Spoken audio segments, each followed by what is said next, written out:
Hello viewers, welcome to తాళదేవి రుచులు. ఎలా ఉన్నారు అందరూ? ఈ వీడియో అయితే ముక్కోటి ఏకాదశి రోజు నాడుదండి. స్వామివారిని ఈ అలంకరణలో చూస్తే రెండు కళ్ళు సరిపోలేదన్నమాట. కళ్ళు చెమరగిల్లాయి, అంత బాగుంది. సో మనసులో ఎంత చింత పెట్టుకున్నా కూడా ఆయన అలంకరణలో చూస్తే అదంతా తొలగిపోయి ఆనంద బాష్పాలతో మనమైతే గుడి నుంచి బయటకు వస్తామండి, గ్యారంటీ మాట. సో మ్యాటర్లోకి వచ్చేస్తే 31 డిసెంబర్ ఈరోజు ఇంకో 2 గంటల్లో మనకి కొత్త సంవత్సరం కూడా మొదలైపోద్ది.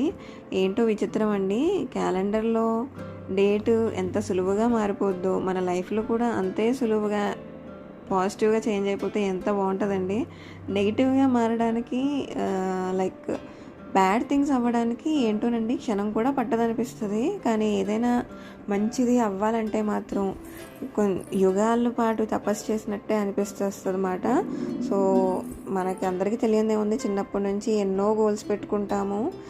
నెక్స్ట్ ఇయర్ నుంచి నేను ఇది చేస్తాను, అది చేస్తాను, ఇలా చదువుకుంటాను, ఇలా ప్రిపేర్ అవుతాను. స్టూడెంట్స్ అయితే సో అన్నీ ఇప్పటికప్పుడు వర్క్స్ ఫినిష్ చేసేసుకోవాలి, అలా ప్రిపేర్ అవ్వాలి, ఇలా ప్రిపేర్ అవ్వాలి అని అనుకుంటారు స్టూడెంట్స్.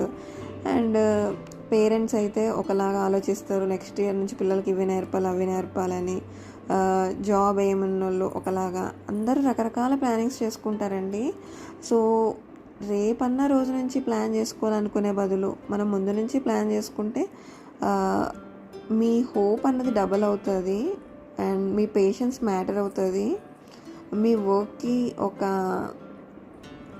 రిజల్ట్ కనిపిస్తుంది. So this is my opinion మాట. ఈ 2025 అయితే నాకైతే పేషెన్స్ నేర్పింది. And no one knows that, మనం చెప్పుకున్నా కూడా అర్థం కాదన్నమాట. పేషెన్స్, హోప్ అనేవి మనకి ఎప్పటికీ ఉండాలి.